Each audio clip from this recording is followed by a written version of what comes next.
విజయ్ దేవరకొండ గారి 12వ సినిమా అయినటువంటి వీడి 12 దాని సినిమా పేరు వచ్చేసరికి కింగ్డమ్. అన్ని లాంగ్వేజెస్లో ఇదే నేమ్తో రిలీజ్ అయింది టీజరు. అయితే ఈ టీజర్కి వచ్చేసరికి జూనియర్ ఎన్టీఆర్ గారు వాయిస్ ఓవర్ ఇచ్చారు. ఎంతో అద్భుతంగా ఉంది టీజర్ వచ్చేసరికి. మట్టి పైన దండయాత్రలో మట్టి కింద మృతదేహాలు, నేలపైన దండయాత్రలో మట్టి కింద మృతదేహాలు, ఇదంతా ఎవరి కోసం అని జూనియర్ ఎన్టీఆర్ గారు వాయిస్ ఓవర్ ఇస్తుంటే గూస్ బంప్స్ అని చెప్పుకోవాలి. అంతేకాకుండా విజయ్ దేవరకొండ గారు మొన్న ఈ మధ్యన దాకా వరుసగా ఫ్లాప్స్ ఎదుర్కొని ఇప్పుడు వచ్చిన ఈ టీజర్కి విపరీతమైన రెస్పాన్స్ వస్తుంది. కెమెరా వర్క్ కానించి, కాన్సెప్ట్ కానించి, కొన్ని బీచెస్లో, ఫారెస్ట్ ఏరియాల్లో ఇట్లా రకరకాల లొకేషన్స్లో ఈ షూట్ జరిగినట్టు కనబడుతుంది. విజువల్ గ్రాండియర్ అనేది బాగా కానొస్తుంది. ఉన్నంత లొకేషన్లోనే చాలా బాగా తీశారు.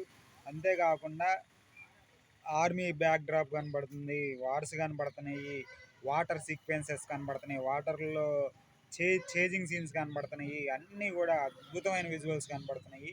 సరే, టీజర్ చివరి దాకా కూడా విజయ్ దేవరకొండ గారిని చూపించకుండా జూనియర్ ఎన్టీఆర్ గారు వాయిస్తోనే మెప్పించారు.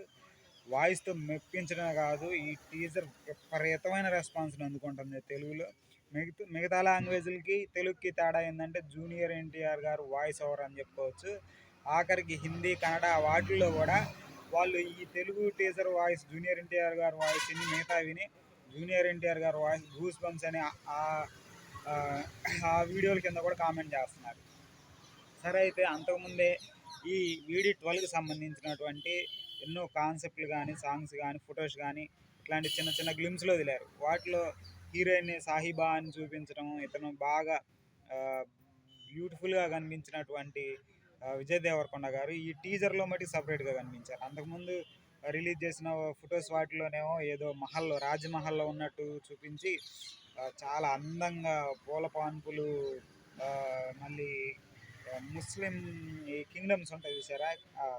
సరే, ఇది నాకు తెలిసి ఈ స్టోరీ మొత్తం వచ్చేసరికి ఒక కింగ్డమ్ అంటున్నారు కదా, ఏదైనా ముస్లిం పరిపాలన కింద ఉన్నటువంటి ఒక సంస్థానం కానీ, ఒక రాజ్యం కానీ ఇట్లాంటిది అయ్యి ఉండొచ్చు. ఎందుకంటే సాహిబా అన్నారు, దాంట్లో సాహిబా అంటే ముస్లిం కింగ్డమ్, మళ్ళీ ఇక్కడ కింగ్డమ్ అన్నారు. మళ్ళీ ఏమైనా చూస్తేనే గుండు చేయించుకొని, మరి పూర్తి గుండు కాకపోయినా కొద్ది గుండులాగా ఉంది. చూస్తే అరబ్ కంట్రీస్ సైడ్ ఎలా ఉంటుందో అలాంటి ఫీల్ వచ్చింది. కానీ ఇదంతా ఒక సంస్థానం కానీ, ఒక రాజ్యం కానీ ఇట్లా ఉంటుంది కదా, అలాంటి ఒక రాజ్యంలో జరిగే కథలాగా అనిపిస్తుంది.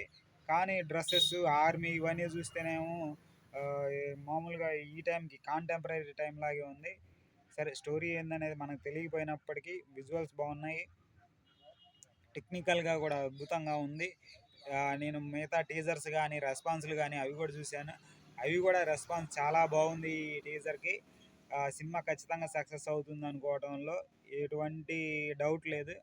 అంతేకాకుండా ఈ సినిమాకి నిర్మాత వచ్చేసరికి నాగవంశీ గారు.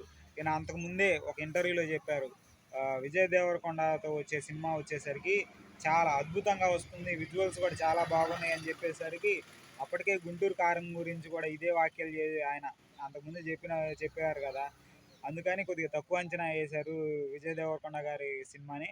కానీ అనుకోని ట్విస్ట్ అనమాట ఈ టీజర్ చాలా బాగుంది. మీరు కూడా ఎవరైనా ఈ టీజర్ చూడండి, మీకు కూడా నచ్చితే కామెంట్ చేయండి. ఇంకా ఈ సినిమాలో వచ్చేసరికి హీరోయిన్ ఎవరనేది ఇంకా పూర్తి డీటెయిల్స్ మనకు రాలేదు. నాగవంశీ గారు, గౌతమ్ తిన్ననూరి ఎవరైతే ఈ జెర్సీ మూవీని డైరెక్ట్ చేశారో ఆయన. సినిమా అయితే సూపర్ హిట్ టాక్ తెచ్చుకునే అవకాశం ఉంది. అంతేకాదు సినిమా మీద మంచి బజ్ కూడా ఏర్పడింది. విజయ్ దేవరకొండ గారిని 2-3 రకాలుగా చూపించారు. అంతకుముందేమో ఏదో కింగ్డమ్లో ఉండేటువంటి ఒక ప్రిన్స్ లాగా చూపించారు, తర్వాత వచ్చేసరికి ఒక వారియర్ లాగా చూపించారు, తర్వాత ఆర్మీ మొత్తం ఈయన కోసం వెతుకుతున్నట్టు, లేకపోతే ఎవరో ఈయన వేటాడుతున్నట్టు చూపించారు, తర్వాత ఒక జైల్లో ఉన్నట్టు, జైల్లో ఎవరితోనో ఫైట్ జరిగితే వాళ్ళందరినీ కొట్టేసినట్టు అవి చూపించారు. అంతేకాకుండా టీజర్ చివరిలో ఇతను ఒక జైల్లోనే అక్కడ ఉంటే నాకు గనక ఏదైనా అనిపిస్తే మొత్తాన్ని తగలబెట్టేస్తా అని ఒక డైలాగ్తో ఈ టీజర్ ఎండ్ అవుతుంది. మొత్తం కూడా టీజర్ చాలా అద్భుతంగా ఉంది. మీరు కూడా ఈ టీజర్ చూడండి, మీకేమనిపించిందో కామెంట్ చేయండి.